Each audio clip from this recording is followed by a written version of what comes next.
special thank you as well to Mr. Tevu, assistant to Mr. Otto Lee of the Office Supervisor of District 3, San Jose, for providing the wonderful venue and facilities. Thank you so much.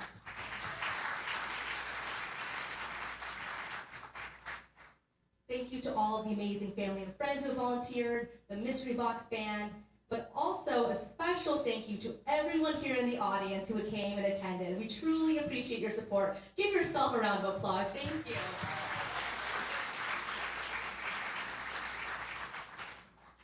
Next, I'd like to welcome and introduce to the stage Mr. Vu Van Lop, who has a few...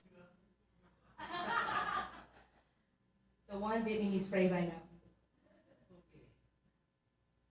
Good day, everybody. You know, this morning, California did rain, so we have a big rain, but not now. Wonderful day. And I might tell you a little bit about my experience to introduce the book. I come to the library, and everybody have to buy a book first, and sit down, and the writer come, sit, and then we take turn, get online, and they sign on the book. They give us some food to eat, but not much. Today, we have a different. We have introduced the book in English in Vietnamese way. We have so many food to eat. Wonderful. And we have to speak English and Vietnamese. This is very good. Because I am take care of the IRCC, and the writer asked me to say something. What I'm going to say to tell you. I have a problem of English. If I come back to about 40 years ago. I love to be a writer, but too late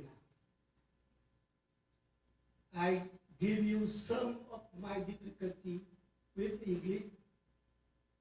I might read, but pronunciation is terrible. For the very first year in the United States, 47 years ago, I just say, thank you, and I'm sorry. I survived for the first year. And after that, I applied for the county to be a social worker. The man told me that, Mr. Wu, no, you cannot pass. You have no English. So I tell her, what can I do now? She says, that is the truth. Because you have experience to organize the agency. You will be the director of IRCC. I say, okay. She gave me $50,000 to open the agency. And to run the agency is very easy. Yes and no. When I go to work, I say, no, nothing. Everything will be okay. At home, to my wife, I say, yes. My family is wonderful. I survived yes and no for 47 years until today.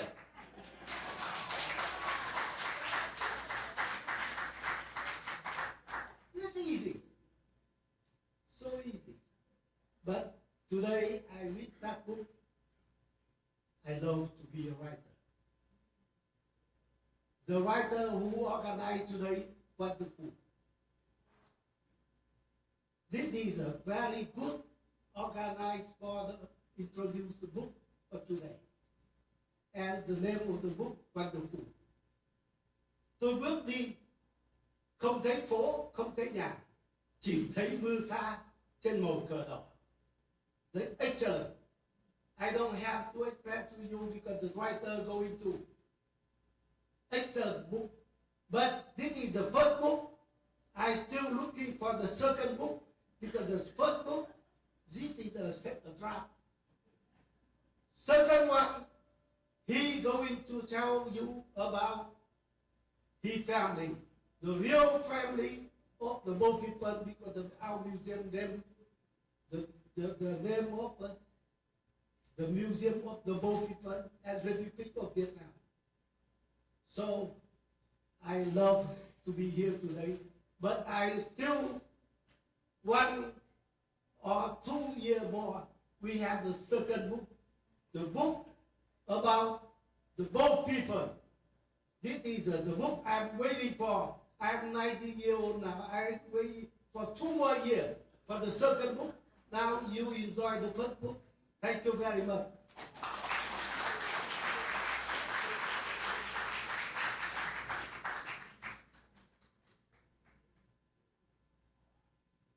Thank you so much for sharing that. Next, at this time, I'd like to welcome and introduce to the stage the author of the book, Mr. Frank Thanh Nguyen, to the stage.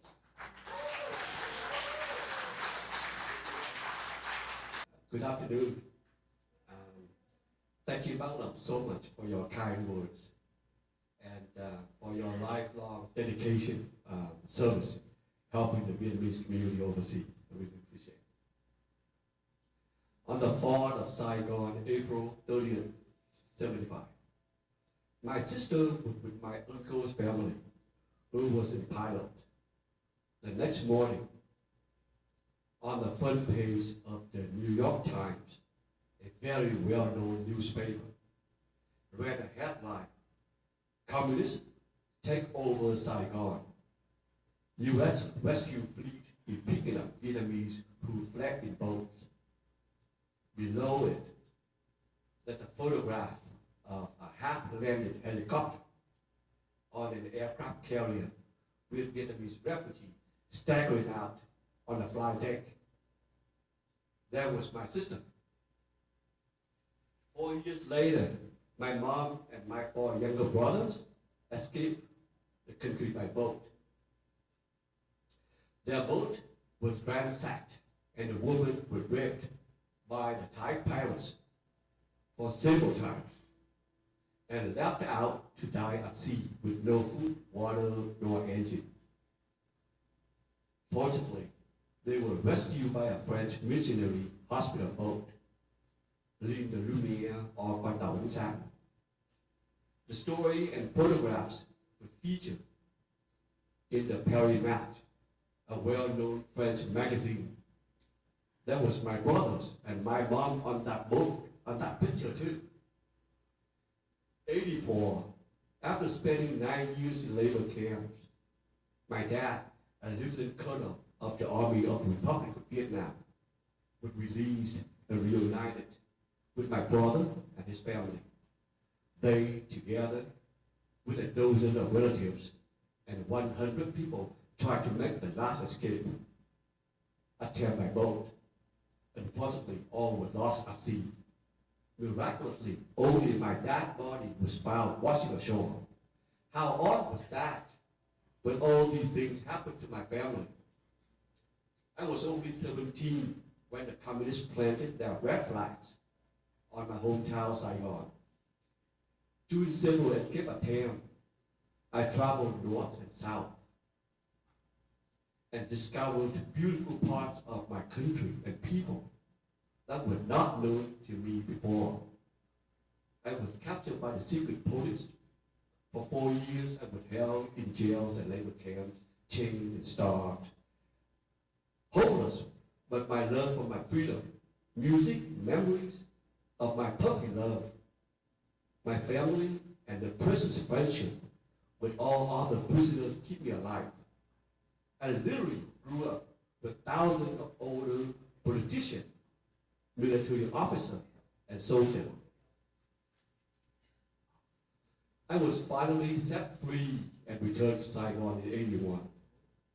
My brother and I, we helped to build a boat, which I knew nothing about, and escape again. Ironically, I happened to be the captain of that boat, even though I had never been out to the open sea before. Again, fortunately, I made it to Malaysia. While there are many English language, books, and documentaries about the Vietnam War, there are still precious few that depict what truly happened to the South Vietnamese people after the collapse of the Saigon without American military aid, especially from the Vietnamese perspective. Freedom is not free. Everybody knows that.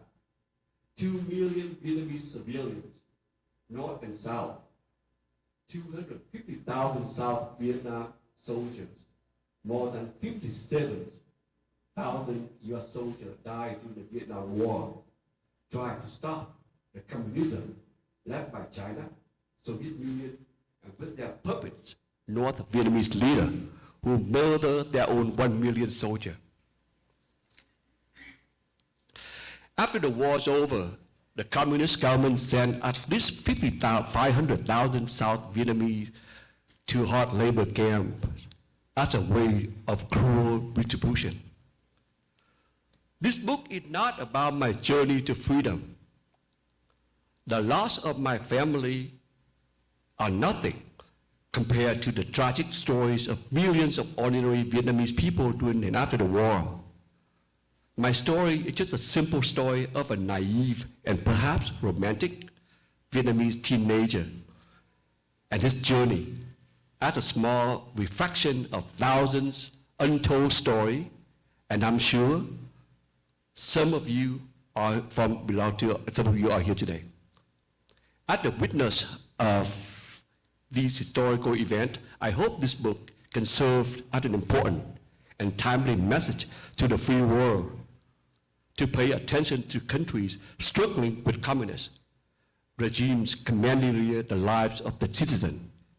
And last but not least, I hope you enjoy reading the book as much as I enjoy writing it.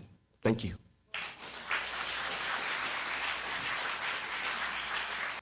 Wow, thank you for those moving words. At this time, I'd like to introduce Todd Nguyen, the author's son, to the stage.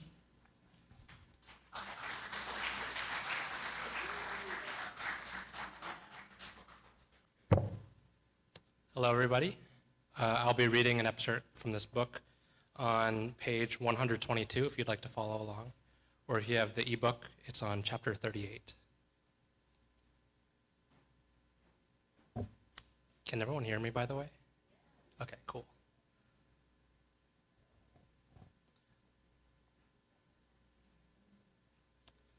I looked down the hill toward the dense jungle. Gnarled plants competed for light. Sticky vines climbed stumps. Roots spread furiously under the earth, undermining ancient hardwoods. In the center of the plants were the long, clear field we had spent the month preparing with our machetes and hoes. We were getting them ready for planting corn, cassava, and peanuts. Our work would provide food, barely sufficient for the 3,000 former scientists, doctors, soldiers, lawyers, and politicians in danger of starving to death. Just beyond the edge of that field was the 15-foot-tall red clay mound of termites created out of spit and their tenacity for their queen. We would soon be dismantling it. Quang and I were positioned in the place where our people, the Army of the Republic of Vietnam, ARVN for short, had base camps during the war. The termite mounds jutted above the bamboo and shrubs and provided good hiding spots for the Viet Cong and communist forces. That was the reason the land around them had been rigged with landmines. Approaching the mounds required great vigilance. Is your hoe good and sharp? Quang asked protectively. Yes, I said. Our hoes were a source of personal pride, one of the few possessions we were allowed to keep. We lay them in fields at the end of the day and reclaimed them the next dawn. Their sharpness could determine whether we worked smoothly or injured our backs toiling. The mound was the ultimate test. A few months before, a man tripped a mine. It was soon after the lunch when the dry air squeezed the saliva from your tongue like water wrung from a washcloth. While chopping stalks, we'd all heard the explosion and felt the loud boom at the bottom of our shoes, so strong we could practically taste the metal in our teeth and feel the shrapnel in our own heads. The sensation never left my body. Then there's nothing to worry about, he said. I'm not worried. Kwang walked over to me in a way that reminded me of Charlie Chaplin. I had seen the comedian on the black and white television in our living room with the American soldier who rented a room in their house during the war. I remembered how tiny I had felt among the giant man. Sometimes I felt just as out of place at the camp. The majority of the guys had been in the military and had seen combat. I wondered if those guys had been toughened before they'd gotten to the camp, if that somehow helped them. I looked at Kwang. Like me, he'd never really been in the military. Somehow, after Saigon fell, he was involved with the underground resistance, was captured, and wound up at K3 a few years before me. Despite his nervous manner of speaking and his funny walk, people trusted him. Anyways, you'll love it. You aren't going to believe the place where the Queen lives. It's like a spaceship, and if you're lucky, you'll get to crack it yourself and get to eat it, he said. I won't get the Queen, I smiled. Why not? It happened in your dream, Kwang said. The air was dry and the hill quiet. There was a chattering sound in the distance coming from behind the trees that could have been a human or a wild animal. Kwang began to sing in quiet, halting English. When I find myself in times of trouble. How do the words go again, Thanh? I smiled. I knew what Kwang was trying to do. Here at Phụng Vi, in the place where our future was forbidden, memories of our past could keep us alive. My memories guided through song. I was a popular rock and roll guitar player in camp, playing yellow music, the kind the communists forbid, which was an act of bravery. Under the circumstances, it was the best I could do. Mother Mary, come to me, speaking words of wisdom, let it be, I sang as low as I could. Just then, a guard began howling at us to get back to work. Thank you.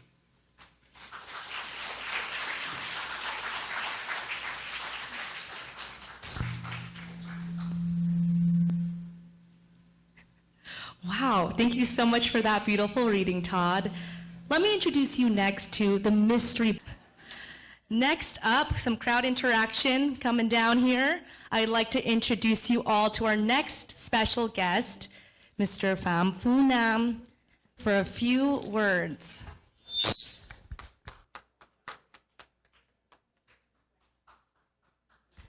Actually, we'll be coming back up to the podium.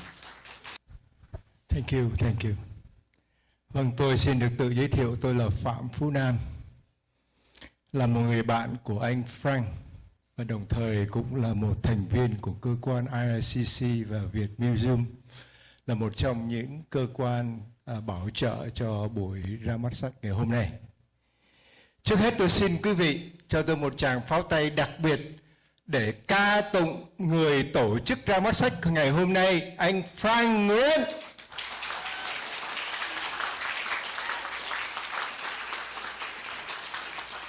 Tôi xin thưa với quý vị, tôi đi tham dự ra mắt sách cũng nhiều, tổ chức ra mắt sách cũng có, nhưng chưa bao giờ có một buổi ra mắt sách kỳ lạ và đặc biệt như ngày hôm nay. Một ông tổ trưởng ban tổ chức vừa có khả năng để mà quy tụ những khán thính giả đến nghe, và đồng thời lại là một người có thể làm tất cả mọi chuyện chạy, nghĩa là tứ tán, nghĩa là tạp dịch, để mà là cho có một cái buổi rất là hấp dẫn, ăn uống rất là ngon lành, và đồng thời trong đây nói tiếng Anh thì lưu loát, nói tiếng Việt thì xuất sắc, hát cũng còn xuất sắc hơn nữa, thì có cái gì mà chúng ta không đáng khen, phải không thưa quý vị? So he asked me to speak Vietnamese, but I believe I like to talk a little bit with the young people. I will talk Vietnamese today, but I can guarantee with you that you listen to Vietnamese, to my Vietnamese, you may not understand completely, but you will feel it. You will feel what I say. You will feel what I will talk to you. Trust me on that. Thưa với quý vị, lúc đến đây tôi được ngồi kế một người phụ nữ. Bà tên là Đặng Kim Quy, chính là cô của anh Frank. Bà giới thiệu cho tôi đây là vợ anh Frank, đây là em anh Frank, đây là cháu anh Frank. Tôi nhìn chung quanh thấy hầu như tất cả các khán giả đều là con cháu trong gia đình, anh em trong gia đình và là bạn hữu thân từ bấy lâu nay. Đây là một buổi ra mắt sách mà chúng ta đã nhìn thấy được là tương lai của cộng đồng của chúng ta đang nằm ở đó. Tôi có tới 50 đứa cháu và những đứa cháu cũng đến tuổi 50 rồi. Mà tôi nói thật với quý vị, tôi sản xuất 10 bộ phim lịch sử trong suốt 20 năm qua và tôi đi phỏng vấn từng đứa cháu một. Mãi cho đến ngày hôm nay chưa đứa nào xem một cuốn của tôi làm hết. Đó là một sự thật đang diễn ra ở trong cộng đồng của chúng ta và trong tương lai. Anh Frank anh cũng đã nhìn thấy điều đó. Cho nên ngày hôm nay là một buổi và ra mắt sách gương mẫu để cho những người muốn ra mắt sách trong tương lai phải nhớ. Trước hết, độc giả là ai? Độc giả chính là những người thân của mình trước. Họ không chịu xem thì ai sẽ xem? Những người thân của mình mà còn chưa muốn xem sách, chưa muốn xem phim của mình làm thì ai sẽ xem? Cái câu trả lời đó cần phải được trả lời thì mới có thể có những buổi ra mắt sách thành công. Ngày hôm nay tôi tin rằng là buổi ra mắt sách này rất là thành công là bởi vì anh Frank anh đã nhìn thấy được cái độc giả chính mà anh muốn truyền đạt những cái điều mà anh đã suy nghĩ ở trong đầu, những tâm tư mà anh đã nuôi nấng nó trong suốt mấy chục năm qua. Đó là cái gì? Đó là một cuộc đời diễn tả biết bao nhiêu đau thương từ ở trong gia đình, từ cái chết của thân phụ anh, từ những cái chuyến vượt biên kinh hoàng, từ những cái lúc mà nằm trong những trại tù lao động tập trung cải tạo của Cộng sản. Ai cần nghe nhất không phải con cháu mình thì là ai? Đó là lý do mà ngày hôm nay tôi nhìn thấy cái format một cái buổi ra mắt sách như thế này rất là đặc biệt và rất là đáng khen. Và thưa với tất cả với quý vị, thêm một lần nữa, tôi rất hân hạnh được giới thiệu với quý vị người bạn của tôi là anh Frank Nguyễn, tác giả của tác phẩm Rain on the okay, I'm sorry. Tôi cũng xin thưa quý vị, tôi có bệnh ung thư não thành cái lúc nhớ lúc không.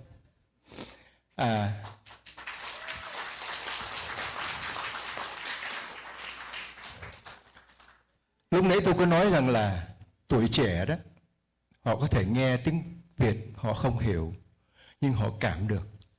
Đây là điều đã xảy ra. Cách đây 10 năm, tôi có gặp một cháu gái. Tôi nói chú, cần con giúp. Chú mới viết xong một cái bộ phim, cái script mà chú viết bằng tiếng Việt bởi vì chú không có đủ khả năng viết bằng tiếng Anh. Con sẽ giúp cho chú, được hay không? Con bé trả lời được. Con bé đó là con của một người HO, đi sang Mỹ, mới có 6 tuổi. Tốt nghiệp cử nhân lịch sử và văn chương tại Harvard. Tốt nghiệp luật sư tại Stanford. Và được mời làm phụ tá cho ông thượng nghị sĩ John McCain. Cháu gái này không hề hiểu những gì tôi viết, nhưng nghe tôi đọc, nghe tôi diễn tả bằng tiếng Việt, cháu đã viết trở lại bằng Anh ngữ. Thưa với quý vị, đó là một dấu hiệu quan trọng rằng là chúng ta đừng có để ý rằng cái thế hệ trẻ nó chỉ nói tiếng Anh không nói tiếng Việt không. Chúng ta cứ nói tiếng Việt, nó sẽ hiểu. Và thời gian sẽ biến nó trở thành những nhà viết văn giống như cô bé tên là Nguyễn Thục Minh đã giúp cho tôi soạn thảo một nội dung bằng Anh ngữ qua cái bản tiếng Việt của tôi. Và cháu nó vẫn còn ở đây và sẵn lòng vẫn còn tiếp tục giúp chú Nam. Thành ra đó là cái thông điệp mà hôm nay tất cả quý vị đến đây để cùng nghe và cùng hiểu và hãy cùng tin vào thế hệ tương lai của chúng ta. Xin được cảm ơn quý vị.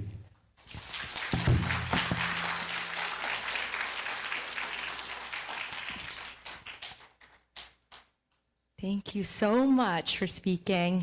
At this time, I'd like to welcome back the author, Mr. Frank Tan Nguyen, to the stage. So this is the time for you all to be able to ask your burning questions. I know some of you in the crowd have some. I'm looking at you, Serena. So really the process is we're going to have a mic here on the right-hand side. If someone can please set that up. We're going to have a mic here on one of the sides of the aisle, and everyone can come up and ask any questions that they might have for Frank. If you'd like your answer in Vietnamese, please ask your question in Vietnamese and vice versa with English. For the younger people in the room that do not understand Vietnamese, just ask your parents what they said. While we're setting that up, Frank, I actually have a question. Can I go ahead and ask? Is that okay? Sure, yeah. But it's kind of interesting in the way that when you write a book, and then people read your book, and then now I'm going to the next phase, which is now people read the book, and they all come to me and talk to me, and the part that they like, the part they don't like, and now I'm the one who's listening all the things. It's kind of interesting in that way. So, okay, sure, yeah, go ahead. I've got a couple of questions. Yeah, so I'm curious, I've never necessarily written a book, so I'm curious, what was the hardest part for you to write this book? Was there a chapter that was hard, or what part of it? So I think all the chapters that relate into someone that very dear to myself, but no longer with us. And I found it's a very hard way in the way that when you write a memoir, you dig back into the old memories, and you have to relive it over and over and over again. So, and especially my dad, my older brothers, younger brothers. So I think probably the hardest part is when I wrote. I have a younger brother.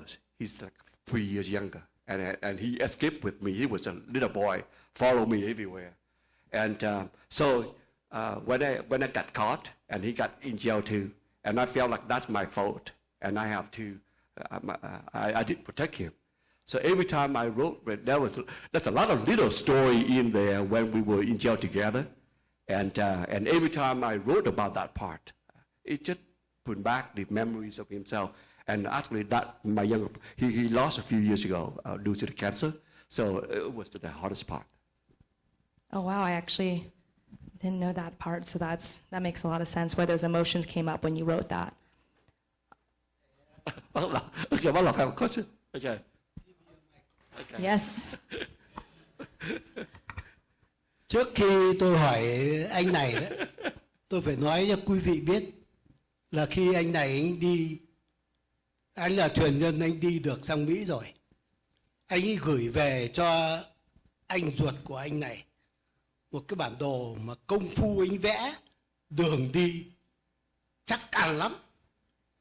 Ông con trưởng, tức là anh của tác giả này đó, đem tất cả bà con anh em vào một chuyến tàu đi kỳ này là chắc ăn.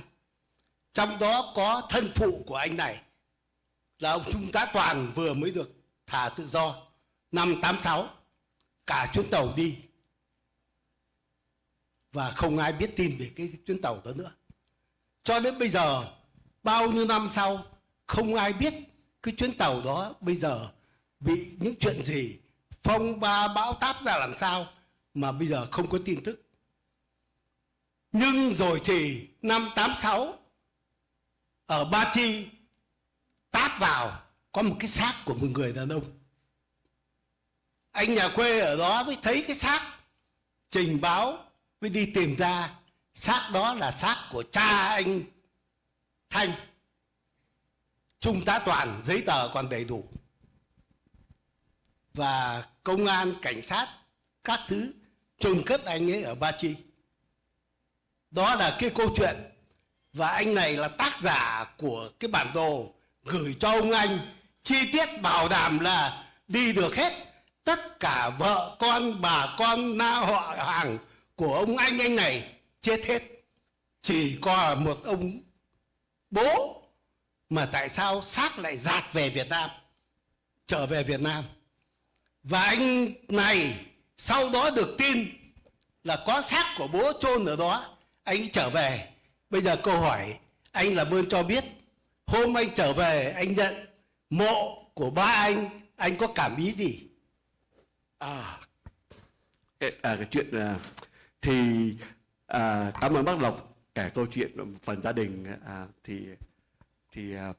Lúc mà cái người thì câu chuyện đó anh người công an đã rất là tốt, một người công an của một cái xã là dân nằm vùng, nhưng mà lại là có một trái tim rất là anh chàng đã chôn. Thì sau khi mà gia đình biết được thì về Việt Nam, lúc đó là năm 1995 thì phải 94-95 thì vâng, về Việt Nam lúc còn sớm lắm.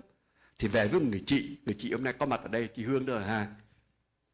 Và chị đây, hai chị em về. Bà chị thì mỗi lần mà cái đọc một chuyện đấy thì bắt đọc xong là bắt lại gọi phone, bắt lại khóc bù loa. Thế là hai chị em khóc, chị đọc quá khóc hoài. Trở ra thì anyway, hôm nay là ngày vui thì rất là xúc động, rất là xúc động. Đi có 3 chi thôi mà đi 2 ngày 2 đêm mới tới, rồi bốc mộ lên.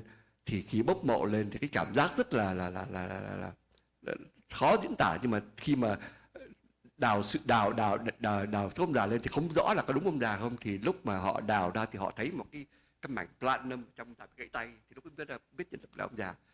Xong rồi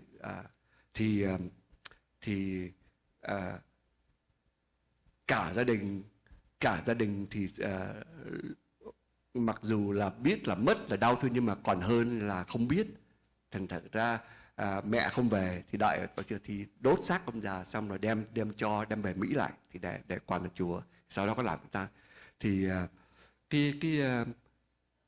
cái cảm giác đau thương lắm, nhưng mà không biết thù hận thì có thù hận không. Thì mình trải qua nhiều rồi thì lúc đó thì chỉ nghĩ là được may có trong cái rồi có cái may mắn là được tìm được xác vậy thôi mà. Yeah. Thank you. Yeah.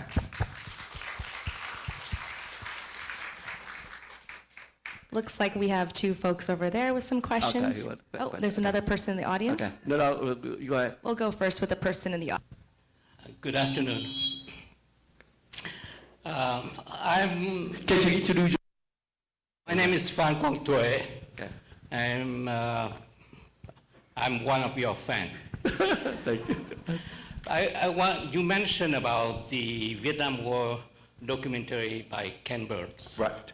I happen to be Fisher, at least out of the 10 episodes. Right. I was mentioned in 6, and I interviewed. Right. During the course, and I did not plan to be among the most interviewed Vietnamese. Mm-hmm. I asked Ken himself, I said, how come I'm one of the few? And actually, when he interviewed me, he later said he had no idea as to how he's going to decide which one to show, which one who's not to show. But from what he told me, he had contacted 82 Vietnamese leaders around the world and in the United States. Many are in San Jose. Mm-hmm. Very few even but declined to accept it. Yeah. It's because they want to hide their feelings or they don't want to talk about it. Mm. You, the one who did not who were not involved in the conduct of the war. You are more or less a victim of the war. Yeah. And yet, your message today, you raise the issue without giving an answer. Mm. Is that a message of love? Is that hate? I'm disappointed with you. with that conclusion or unconclusion. You have your father killed in the most horrible, and you buried him many years later. And yet I was waiting for a note of hate from you. I didn't see it. And I'm angry at that. Because we need not only to send a message of love, but a message of hate. Because for a people country of a nation who lost so many people, who died so many, who've been humiliated, and I hate that term, because I've been humiliated with the loss of the world, and I've been looking forward for somebody who speak out about that hate. Hate is not always bad. One of the speakers today is Mr. Vũ Văn Lộc. Many years he and Mr. Phạm Phu Nam organized, not far from here, just next door, Thank You America. But nobody ever say something bad about what turned out to be the nation suffered from that betrayal. I have a brother who was shot down when he was 26 years old. 26 years old, fighter pilot. Yeah, I heard. I think that the nation did merit his sacrifice. I think the Vietnam nation did merit the loss of so many people. There is a book from, in Vietnamese, it says, Tổ quốc an năng. I was waiting for our nation to show that an năng. I haven't seen it. But to conclude, my question to you is, why did you say that you think that your suffering is nothing compared to the suffering of the rest of the nation? I don't believe that. I think that your suffering is horrible. You are very special in the sense that I love you and I hate you at the same time. Yeah. At the same time, because you did you decide to just speak out of love and not of hate?